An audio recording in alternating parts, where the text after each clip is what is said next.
Hello everyone. Today we are going to discuss about chromosomes. In previous video, we will discuss about the chromosomal theory of inheritance proposed by the scientists Sutton and Ghori in 1902. So in this video, we will discuss about the chromosomes. So chromosome first discovered by the scientist Walther Fleming in 1882 in rapidly dividing cell of salamander larvae. So salamander is the species of amphibia. At that time, these scientists did not know too much idea about the chromosomes. After that, W. Waldeyer in 1888 was coined the terms chromosomes. Chroma means color and soma means body. He observed the color body at the time of cell division and he coined the terms chromosomes. So chromosome is always present in the nucleus of eukaryotic cell. The size of chromosome is also vary species to species. Each metaphasic chromosome size is 0.1 to 33 mm is length and 0.2 to 2 mm is thickness. Then chromosome also capable for the self-replication and play a vital role in heredity, variation, mutation and evolutionary development also. Then chemically, chromosome is made up of the DNA, histone protein and non-histone protein. Then after that, number of chromosomes.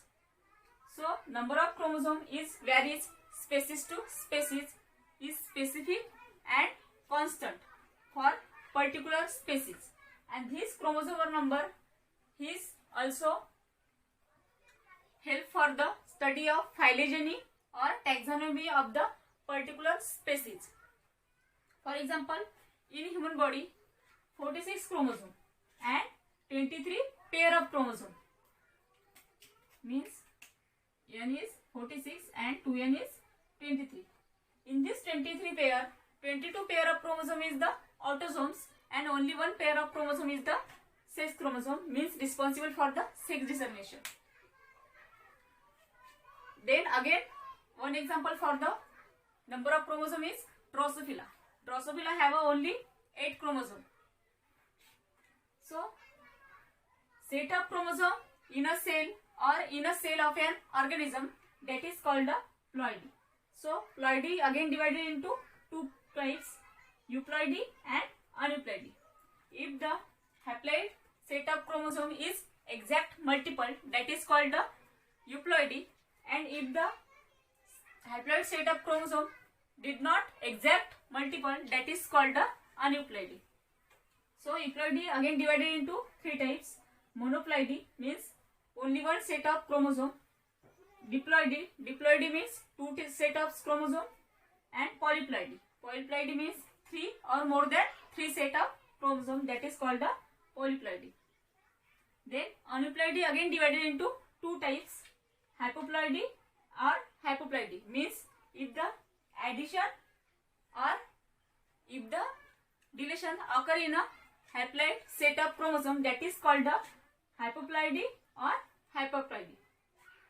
If the addition occur in the diploid set of chromosome, that is called the hyperploidy, and if the deletion occur in the diploid set of chromosome, that is called the hypoploidy. So hypoploidy again divided into two types. If the only one chromosome deleted from diploid chromosome, that is called the monosomy, and if the two chromosome deleted from the diploid chromosome, that is called the nullisomy, and in case of nullisomy, zero condition is occur. Then hypoploidy again divided into two types, trisomy or tetrasomy. In this case, addition is occur in the diploid chromosome. If only one chromosome added in the diploid chromosome, that is called the trisomy, and if the two chromosome added in a diploid chromosome, that is called the tetrasomy. After that, we can study the structure of chromosomes. If you have to study or you have to see chromosome, you can see the cell division And in cell division, we can see the metaphase stage, because in metaphase stage, chromosome is highly condensed and look like the short and thick. So each chromosome or each typical chromosome consists of the two chromatids, and these two chromatids join together at the center. This center is called as the centromere or primary constrictions. And this center also have the disc shaped plate that is called the kinetochore. And this kinetochore help for the attachment of spindle fiber during the cell division. Some chromosomes have a few constrictions, and these few constriction also called as the secondary constriction.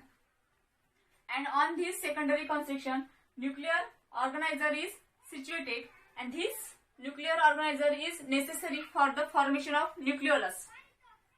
And some part of the secondary constrictions is short and spherical, that is called the satellite of chromosomes. Then the tip of chromosome, that is called the telomeres, and chromosome have the some small swelling, that is called the chromomeres. Then the chromatid, each turn of chromatid contains long, unbranched, cylindrical and thread-like highly coiled DNA, that is called the chromatid or chromanomata, extending through the end. And each chromatid contains the double-stranded DNA from one end to another end. Then chromosome further divided according to the position of centromere. This position is four types: metacentric chromosome, submetacentric chromosome, acrocentric chromosome and telocentric chromosome, on the basis of position of centromeres. So first, one by one we can see the these are four types of the chromosomes. So first type is the metacentric chromosome. In metacentric chromosome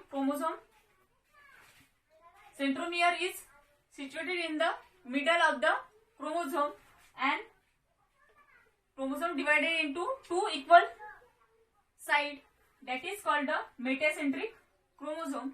And this metacentric chromosome in anaphase appear look like the V shape.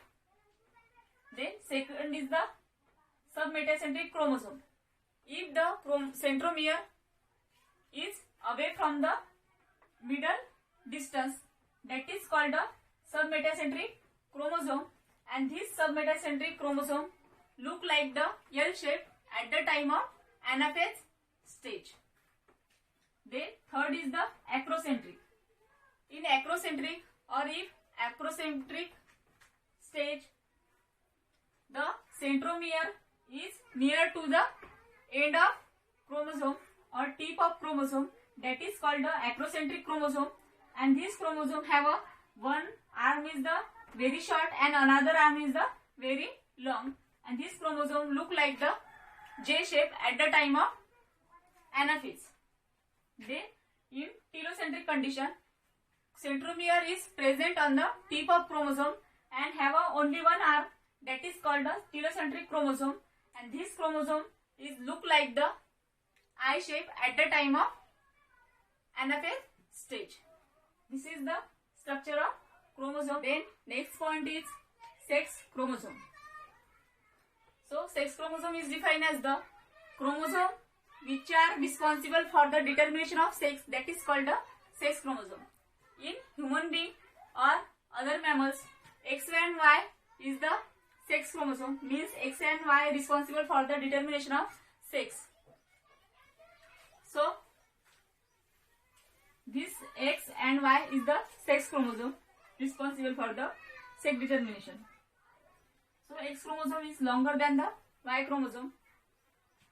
X chromosome is the metacentric type of chromosome and Y chromosome is the acrocentric type of chromosome, because X chromosome have a centromere in middle or center of chromosome, and Y chromosome have a centromere near to the end of chromosome. So X chromosome shows the large amount of euchromatin and small amount of heterochromatin. Euchromatin is the loosely packed DNA and heterochromatin is the highly condensed DNA. Therefore, this X chromosome is the genetically active and Y chromosome shows the large amount of heterochromatin and small amount of euchromatin that is called, or therefore Y chromosome is called as the genetically less active or inert chromosome. Then these both chromosome shows the homologous region and non-homologous region. In X chromosome, non-homologous region shows the X-linked gene, and in Y chromosome, non-homologous region shows the Y-linked gene responsible for the determination of sex. This X-linked gene present on a non-homologous region of X chromosome and Y-linked gene present on a non-homologous region of Y chromosome. The crossing over is also occur in a homologous region of chromosome because homologous region shows the same gene. Both homologous region of X and Y chromosome shows same gene. That is the reason behind the crossing over is always occur in a homologous region of X and Y chromosome. In next video, we will discuss about the linkage and crossing over, means how to link gene and how to crossing over occur in a homologous region of the chromosomes. Thank you.